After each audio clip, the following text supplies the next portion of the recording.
Segunda parte. Os odres novos. Tenho uma forte impressão de que tudo o que foi dito até aqui não passará de mero palavreado, a menos que encaremos a verdadeira raiz do problema. Chama tal problema de infância permanente do crente.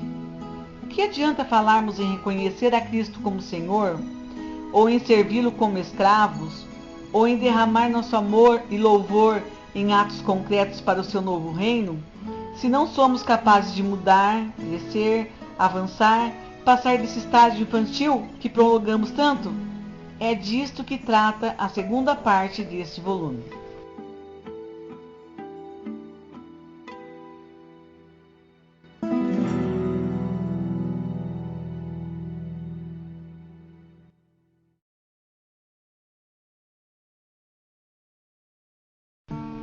Capítulo 11. Eternas crianças? A esse respeito, temos muitas coisas que dizer, e difíceis de explicar, porquanto vos tendes tornado tardios em ouvir. Pois, com efeito, quando deveis ser mestres, atendendo ao tempo decorrido, tendes novamente necessidade de alguém que vos ensine de novo quais são os princípios elementares dos oráculos de Deus. Assim, vos tornastes como os necessitados de leite, e não de alimento sólido. Ora, todo aquele que se alimenta de leite é inexperiente na palavra da justiça, porque é criança. Mas o alimento sólido é para os adultos, para aqueles que, pela prática, têm as suas faculdades exercitadas para discernir não somente o bem, mas também o mal. Por isso, pondo de parte os princípios elementares da doutrina de Cristo, deixemos-nos levar para o que é perfeito, não lançando de novo à base do arrependimento de obras mortas, e da fé em Deus, e o ensino de batismo e da imposição de mãos, da ressurreição dos mortos e do juízo eterno.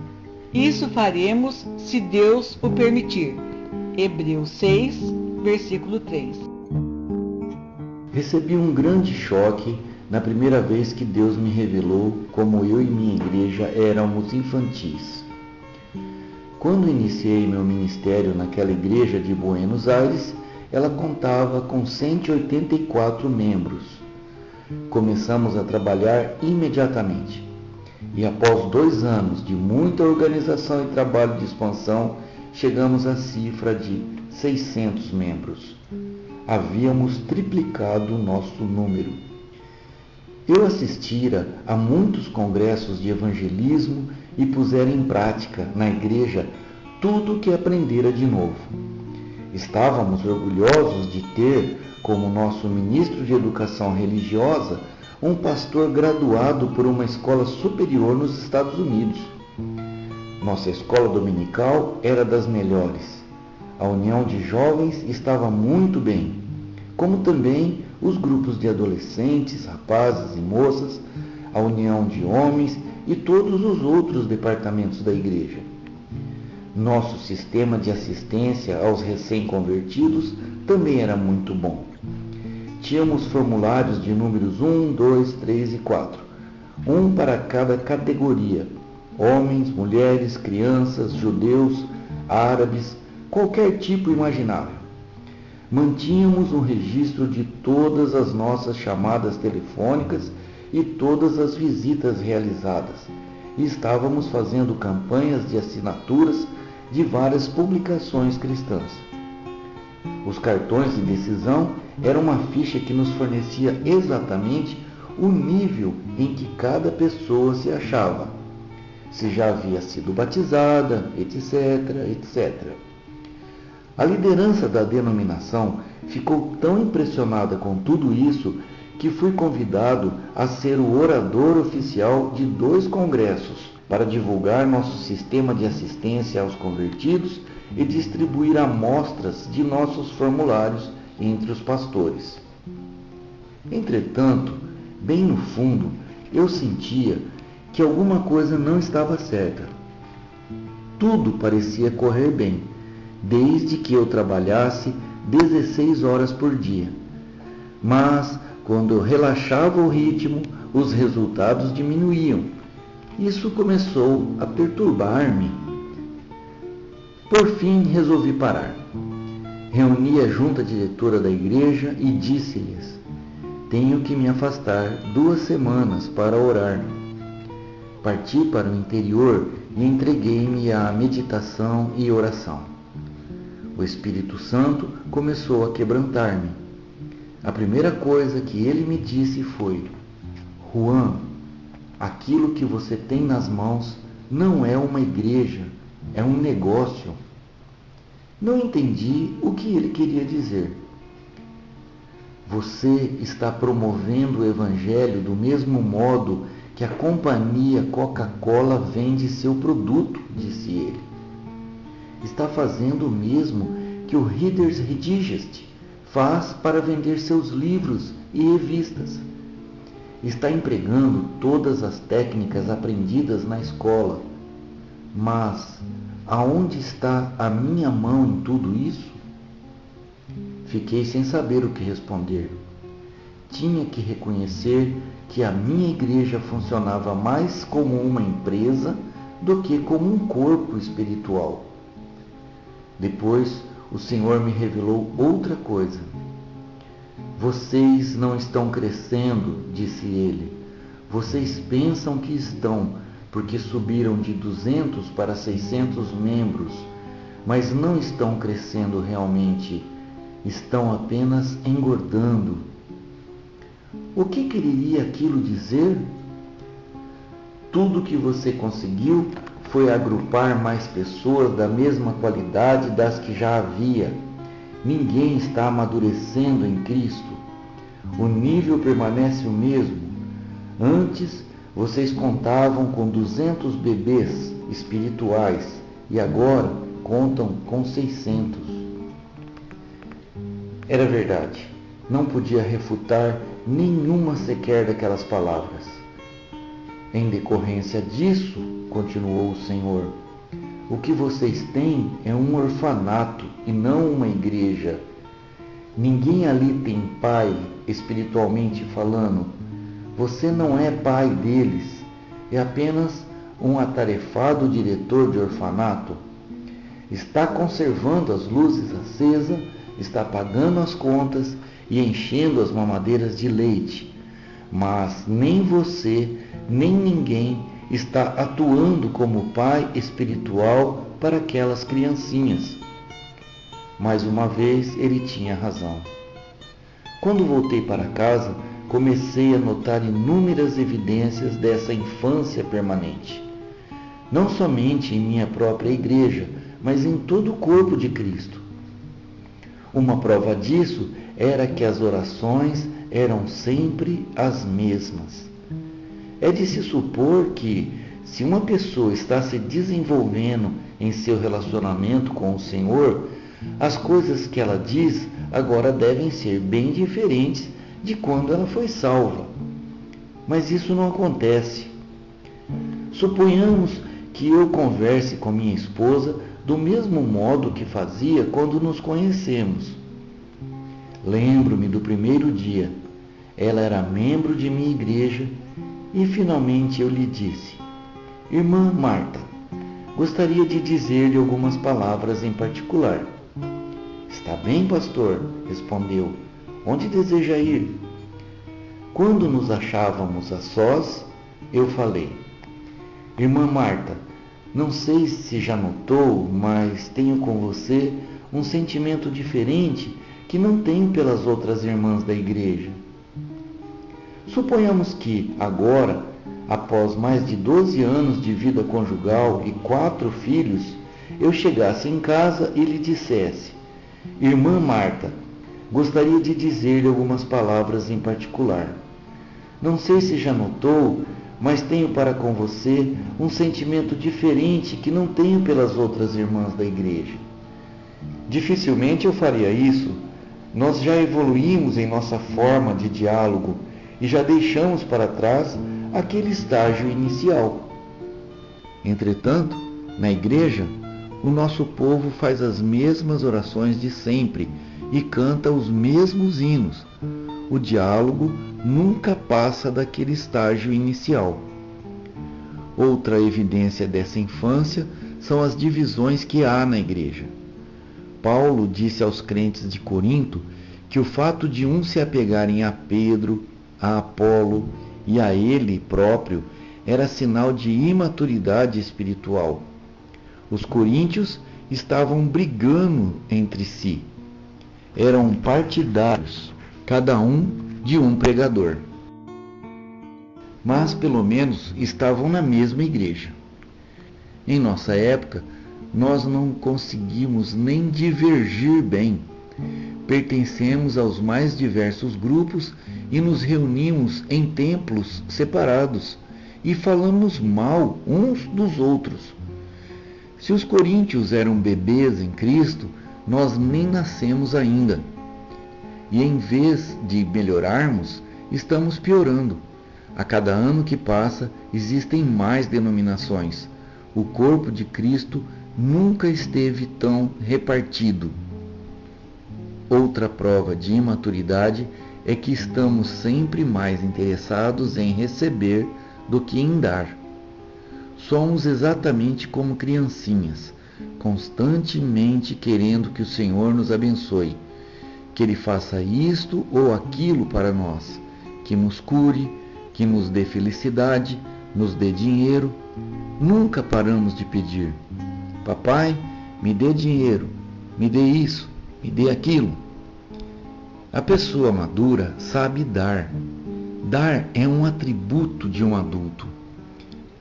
Não é interessante observar que os crentes estão sempre mais interessados nos dons do Espírito do que no seu fruto? Se à igreja chega um pregador com o ministério de curas, ela se superlota. As crianças adoram espetáculos, mas a pessoa madura está mais interessada no amor, alegria, paz, paciência, bondade, benignidade, fidelidade, mansidão e domínio próprio. Como as crianças, não sabemos dar o valor certo às coisas certas. Qualquer hora que oferecermos a uma criança uma nota de $100 ou um chocolate para escolher, ela preferirá o chocolate. Nós agimos da mesma forma com relação às coisas materiais.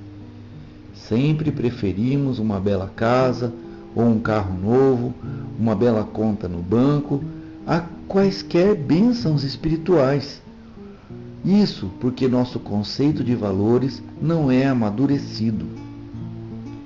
Nós chegamos até a buscar em Deus as coisas materiais. Nós não satisfazemos em buscar nós mesmos a prosperidade. Queremos convencer Deus a nos ajudar a obtê-la. Não passamos de crianças egoístas. Outra evidência, a falta de obreiros na igreja. Eu não entendo isto, mas há pessoas que já são crentes há 10 ou 20 anos e ainda não conseguiram levar outros a Cristo.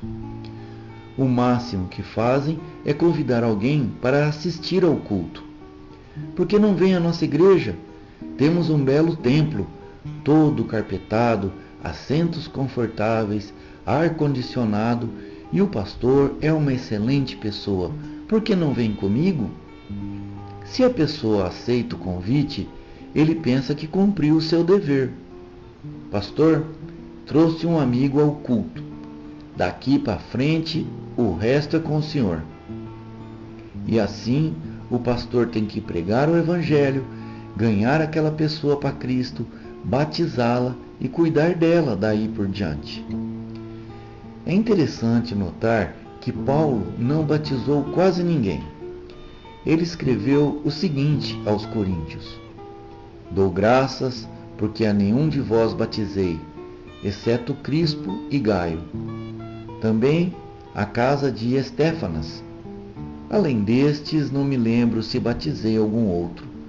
1 Coríntios 1, de 14 a 16. Como é então que em Atos 18:8 encontramos o seguinte: mas Crispo, o principal da sinagoga, creu no Senhor com toda a sua casa. Também muitos dos coríntios, ouvindo, criam e eram batizados. Alguém estava batizando os novos convertidos, e não era Paulo.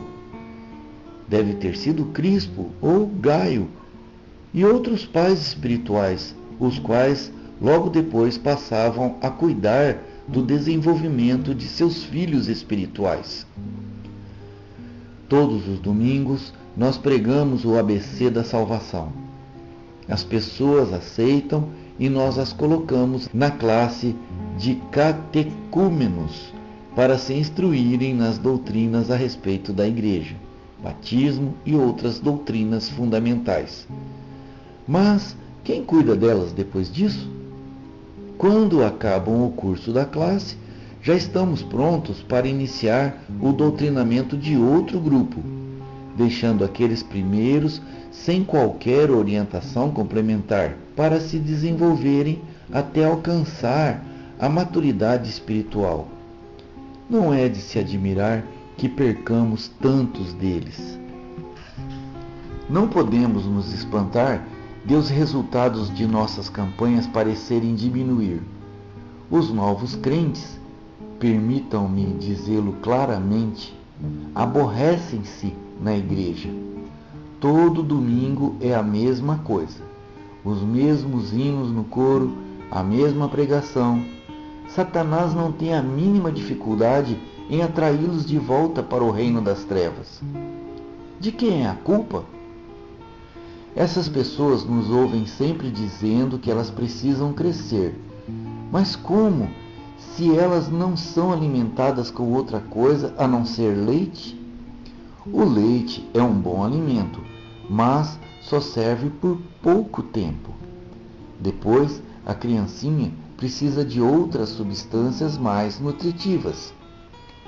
Contudo, os pastores não são os únicos culpados, pois os seminários e escolas bíblicas não os preparam convenientemente, se tudo que lhes ensinam é aquecer o leite.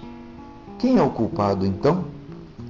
Todos nós somos vítimas da estrutura denominacional em que fomos formados. Não podemos escapar a isso. Ela está gravada em nós.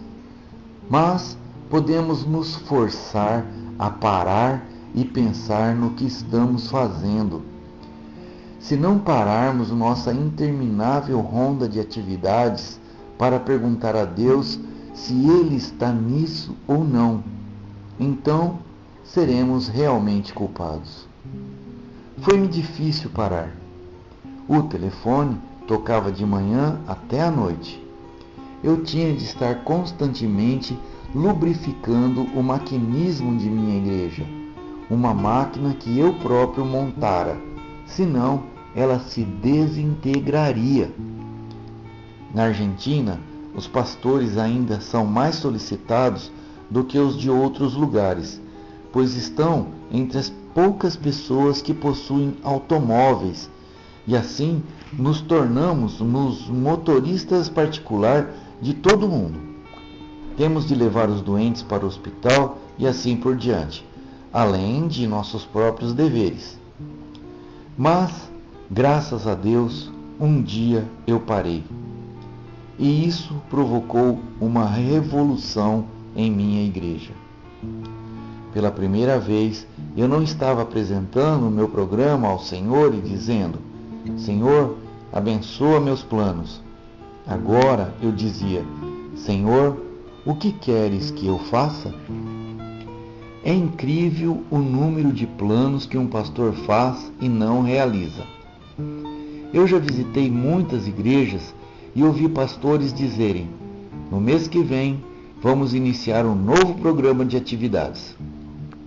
Tudo já está planejado e pronto para começarmos. No ano seguinte, encontro aquele pastor e lhe pergunto: como foi aquele programa, irmão? Ah, replica ele, não pudemos fazer aquilo, mas na semana que vem vamos iniciar uma nova programação. Porque nossos projetos acabam sempre se desfazendo? porque tentamos executá-los utilizando crianças. E não se pode depender de crianças. Elas fazem grandes promessas. Eu farei, eu me comportarei direitinho, prometo que o farei, mas elas não as cumprem. O Senhor teve que convencer-me de que parte de meu problema estava em que eu pregava apenas leite, e eu pensava estar me saindo tão bem. Mas tudo não passara do que o autor de Hebreus chamou de princípios elementares: arrependimento, fé, batismos, a imposição de mãos. O batismo do Espírito Santo, que na igreja primitiva geralmente acontecia logo após o batismo nas águas, quando se impunham as mãos sobre a pessoa, ainda na água. A ressurreição dos mortos, o juízo eterno. Foi sobre isso que preguei durante 20 anos. Examinei nossos volumes de escola dominical e descobri que eles versavam sobre os mesmos princípios elementares, repetindo-os sempre. Recordei o que aprendera na escola bíblica, a mesma coisa. Não acreditam?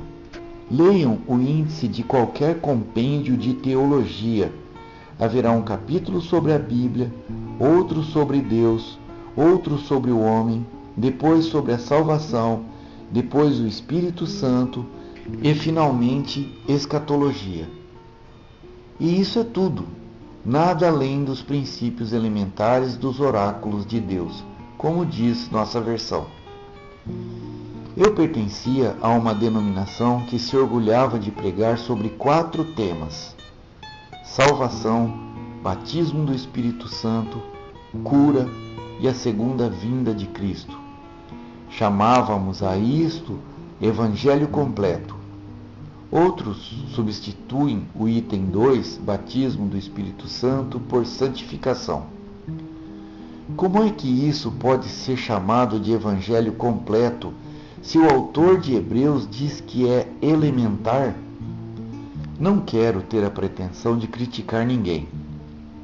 Eu também cometi esses erros. Fiquei perplexo quando descobri que, na igreja primitiva, todas essas coisas, arrependimento, fé, batismo nas águas, batismo do Espírito Santo e preparação para o tempo do fim, eram incorporadas à vida do crente no dia em que se convertia. Isso se constituía no ponto inicial do qual ele partia em direção à maturidade espiritual.